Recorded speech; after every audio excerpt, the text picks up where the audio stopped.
mataqaana ii sheeg magaalada iyo xaaladaha iyo mataqaana dhibaatooyinkeeda ee Soomaaliya sawaaha hadasheed aad iyo aad waxa waaye waxay ila tahay madaxweynihii hore Sheekh Xasan Sheekh Aadan waxa waaye xilligiisii waa hor u dhamaaday because Sheekh Xasan hore u sheego dastuurku uu joogan dahay marka mataqaana maanta waxa la joogaa maalintii oo ummadda Soomaaliyeed meel walba ay joogto waan wada kacay isbedel ayaa mataqaana ayaa jira isbedelkaas anagu wax badan ayaan raadinaynay wax gooni ahaan oo anaga aan mataqaana mudan Sheekh Xasan aan ku xumeynayna ma ahan isbedelka aan raadinayna waxay tahay mudan Sheekh Xasan wala socotaan diyaarad ay saariyaha iyo madaxweyne ka ahaa inta sano uu joogay waa la socotaan baarlamaanka mataqaana 150 waay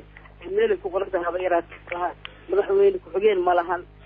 mataqaana wadanka xaaladiisa wuxuu kala socdo ma lahan abaara ayaa dhacay dhibaatooyinka ayaa dhacay dhibaatooyinka ka dhaca Soomaaliya waxa ugu weyn mataqaana waa alka waa arka shabeellada hoose maalmo dagaal iyo dhibaato iyo mataqaana iyo qax iyo dhibaato ayaa ka jirta marka qofka mataqaana waa arkaysaa maamulka Puntland uu dhisay waa arkaysaa maamulka muxuu ahaa sheegay Hirshabeelle hadda la soo arkaysaa madaxweynaha Hirshabeelle isagoo aan caleen saarki aan loo sameyn ayuu xiriyaha qaxootiga ku wareegay marka Sheekh Xasan mataqaana meesha markuu sharci darro ayuu ku joogay haddana mataqaana mudan Sheekh Xasan waxyaabaha kaliya uu ku guuleysan karo waxay tahay nin oday inuu meesha ka noqdo oday inuu ka ahaado because ninkan baydhabo uma lahan abaal mataqaana uma geysan taariikhiisa hore waa la socotaa aniga raggii mataqaana dadkii imbagaadki oo u dagaalamay Sheekh Xasan inuu gudoomiye baarlamaan noqdo ayaa number 1 ka ahaa ما الله ونحن يسمونه عبد الله يوسف العويني أو متقانا مركز ثلاثة عن متقانا هو إذا نودحينه نقطة تلك أنا لقى الله واحد ما دام تسكي بيدوا بأسيهن وأنا متقانا هرين الله ده فقدان الله ده فهو متقانا واحد من هذه أنا واحد أجل كلا سؤال أبادة وديري علاده ودرتها إن حكومة ده اللي جاية بيدوا وبس إنه لا إلى إن مش لقى فينا أي شيء كناها شرح حسن متقانا وكهر ماضي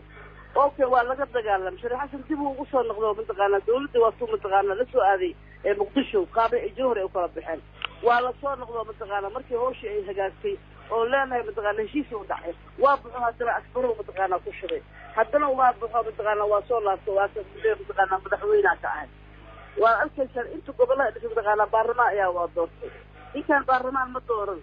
ومتقانا شعب جيسي اللي سمعت هذا ودينا دور بقول يصدر حجبان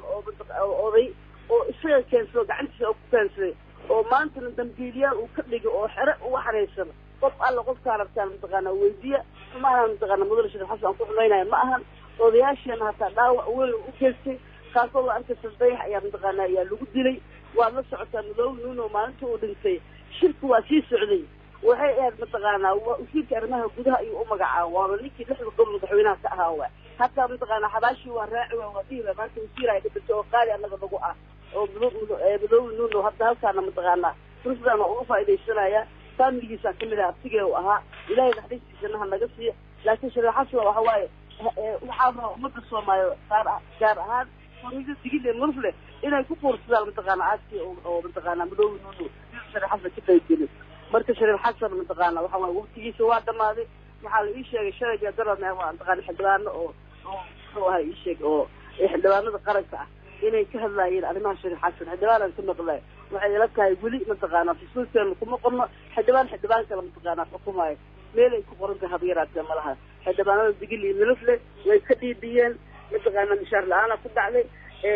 waxayna mtaqaana dulmanayaashii oo la diiday waa dulmiyihiin uga sabab ma haysan dadkooda u dooli karo qofka xildhibaanka macnihiisa waxa qof waa inuu udiiso ka warheeya waa inuu qoyadooda ogyahay waa inuu caafimaadkooda ogyahay marka xildhibaan mtaqaana madaxweyne diyaar lama saariye umada anaga tacdaar qaatiyana taaganay deeshadana waxa baa inaan deesh ku dhanteena ku galnaa ayaa u baahanay maamuhu dagaal iyo colaad dhibaato ku jirnaa ko 40 mtaqaana 30 kilomitir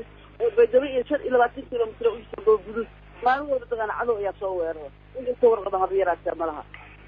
marka ay la tahay Sheekh Xasan hore loo sheegay xasan waqtigiisii waa dhamaaday xildhibaanada labada gore ee koonfur galbeed ka soo jeeda in ay abaabulka mooshinka ka dhanka ay wadaan bal hadalkaas muxuu kula muuqdaa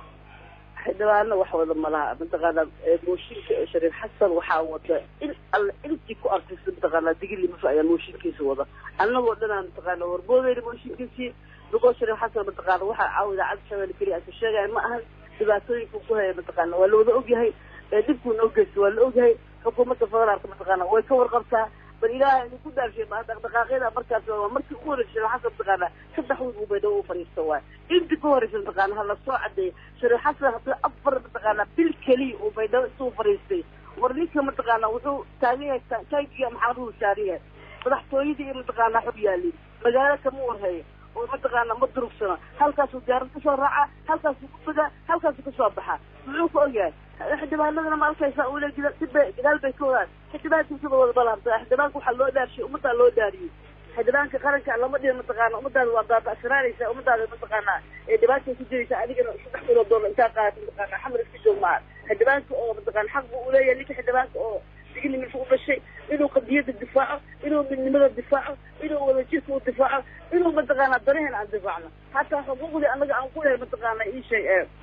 qaranka Soomaaliyeed Shariif Xasan ayaa hor istaagan maalin walba mataqaanaa wadada shay intuu soo mataqaanaa lacag warshada ugu taqaanaa ayuu waa arkaysa mataqaanaa doorashada oo xaaraanteeda baydaba ka dhacday taariikh muslim Shariif waa loo ogyahay ogaasheena way ka warqabaan marka ogaasha digli ka lagu caalay waxa taariikh baa haraysa haddii qofkii maanta nool beri uu dhimanaya odayaasha taariikhnimada oo Shariif Xasan maalin uu ku hogaaminayo oo hadduu mataqaanaa intuu waxba soo qaso ummadda baabi'iyo oo mataqaanaa jiritaankeeda uu ku dheero haddana afar oday idaacadda soo fariisiyey